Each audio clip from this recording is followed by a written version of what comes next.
Mutiara Hikmah. Bismillahirrahmanirrahim. Assalamualaikum warahmatullahi wabarakatuh. Alhamdulillah, alhamdulillahirabbil alamin, wassalatu wassalamu ala nabiyyinal mursalin wa ala alihi wa sahbihi ajma'in, amma ba'd. Kaum muslimin rahimani wa rahimakumullah jami'an. Alhamdulillah, kita bersyukur kepada Allah Ta'ala atas segala nikmat yang Allah Ta'ala berikan kepada kita.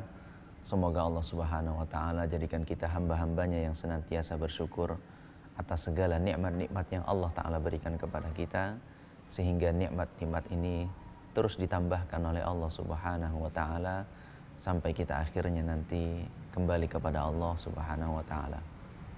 Kaum muslimin rahimani wa rahimakumullah jami'an, di antara wasilah berhubungan antara seorang hamba dengan Robnya adalah kita berdoa kepada Allah Subhanahu wa Ta'ala, di mana doa ini adalah keharapan yang setulus hati kita memohon kepada Rabbul Alamin atas hajat-hajat yang ingin kita raih di dunia ini, baik untuk kehidupan di dunia ini maupun untuk di akhirat kelak. Maka kaum muslimin rahimani wa rahimakumullah jami'an, bahkan seorang hamba dikatakan seorang hamba yang takabur atau seorang hamba yang sombong di hadapan Allah Subhanahu wa Ta'ala jika ia tidak berdoa kepada Allah Ta'ala. Sebagaimana hal ini Allah Ta'ala sebutkan di dalam surat Ghafir ayat 60, wa qala rabbukum ud'uni astajib lakum innal ladzina yastakbiruna an ibadati sayadkhuluna jahannama dakhirin. Rabb kalian berkata, berdoalah kalian kepadaku, niscaya akan aku ijabahi permintaan kalian. Sesungguhnya orang-orang yang berlaku sombong terhadap peribadahan kepadaku, maka Allah Ta'ala akan masukkan dia ke dalam neraka yang menghinakannya. Dalam ayat ini disebutkan yastakbiruna an ibadati, orang-orang yang sombong terhadap peribadahan kepadaku. Dan yang dimaksud dengan ibadat ini adalah berdoa kepada Allah Subhanahu wa Ta'ala.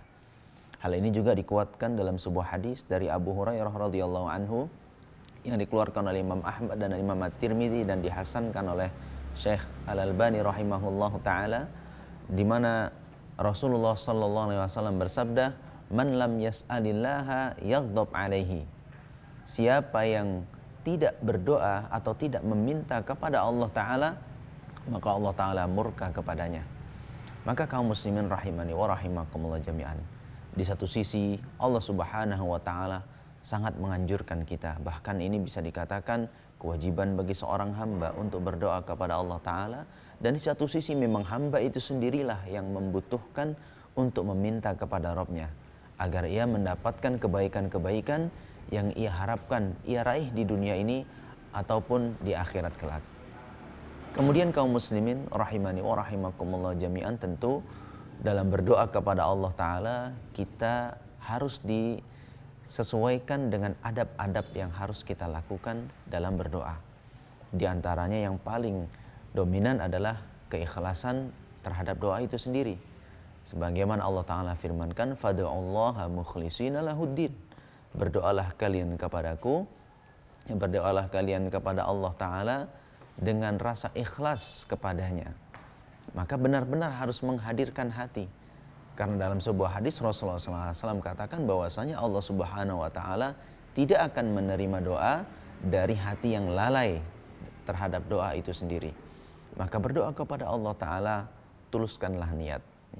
Sandingkan antara apa yang ada dalam hati dengan apa yang terucap oleh lisan, sehingga hal itu benar-benar menjadi permohonan yang tulus kepada Allah Subhanahu wa Ta'ala. Kemudian di antara adab kita dalam berdoa adalah seperti bagaimana Allah Ta'ala firmankan dalam surat Al-A'raf, sebagaimana Allah Subhanahu wa Ta'ala berfirman dalam Al-Quran, ud'u rabbakum tadarru'an wa khufyah innahu la yuhibbul mu'tadin. Berdoalah kalian kepada Rabb kalian dengan rasa tadarru', rasa merendahkan diri, wa khufyah, dan dengan suara yang lirih. Sesungguhnya Allah Subhanahu wa Ta'ala tidak mencintai orang-orang yang berlebihan. Kaum muslimin rahimani wa rahimakumullah jami'an, maka kita dalam berdoa kepada Allah Subhanahu wa Ta'ala selain dengan rasa ikhlas, dengan perasaan yang tulus kepada Allah Ta'ala, maka bertunduk dirilah kepada Allah Ta'ala, merendah dirilah kepada Allah Ta'ala, dan dengan nada-nada yang lirih, tidak berteriak-teriak, tidak dengan suara yang keras, sehingga hal ini malah seperti yang Rasulullah SAW katakan kepada orang-orang yang beliau lihat berdoa dengan suara yang keras, apakah kalian berdoa kepada zat yang tuli? Sesungguhnya kalian berdoa kepada zat yang maha mendengar dan maha melihat.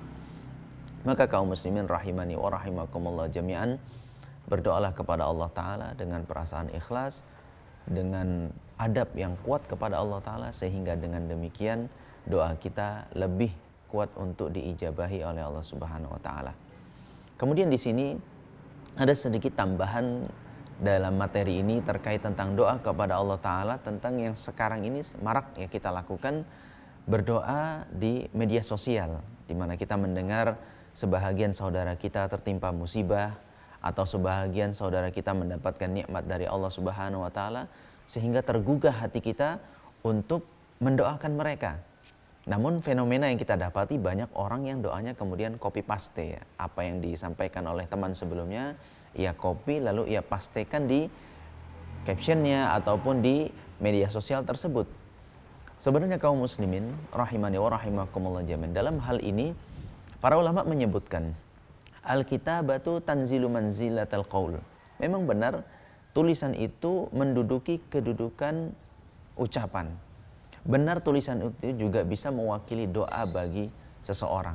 Tapi alangkah tidak layaknya ketika kita mengcopy satu tulisan lalu kita posting tulisan tersebut, namun kita juga tidak tahu itu sebenarnya tulisan isinya apa. Itu sebenarnya tulisan itu mendoakan apa. Atau bahkan kita tidak niat dengan tulus ketika kita mengcopy kemudian mempastekan tulisan tersebut. Nah, ini tentu termasuk golongan orang-orang yang berdoa namun hatinya lalai. Maka hendaknya di sini kami anjurkan untuk kita yang ingin berdoa di media sosial, mengcopy doa teman sebelumnya lalu memposting doa tersebut, hendaknya pertama fahamlah dulu dengan apa yang didoakan ini, sesuai tidak dengan tujuan doa kita. Nah, setelah kita faham, dengan setulus hati kita sampaikan doa tersebut, mungkin alangkah lebih baiknya lagi kita ucapkan doa itu, ya kan?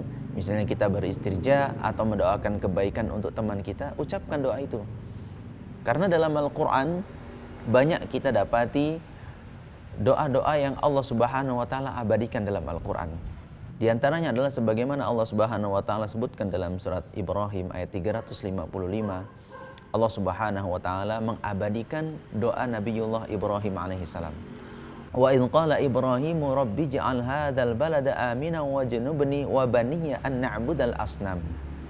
Ketika Ibrahim memanjatkan doanya, ya Rabb kami, jadikanlah negeri ini adalah negeri yang aman, dan jauhkanlah aku serta keturunanku dari beribadah kepada sesembahan selainmu atau beribadah kepada berhala-berhala.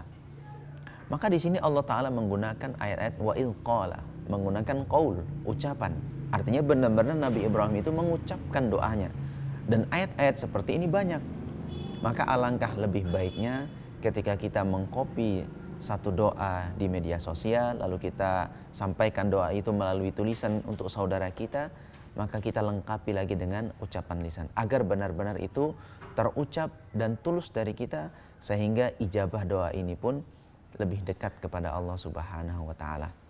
Demikian kaum muslimin rahimani wa rahimakumullah jami'an, semoga kita lebih dijadikan dekat kepada Allah Ta'ala.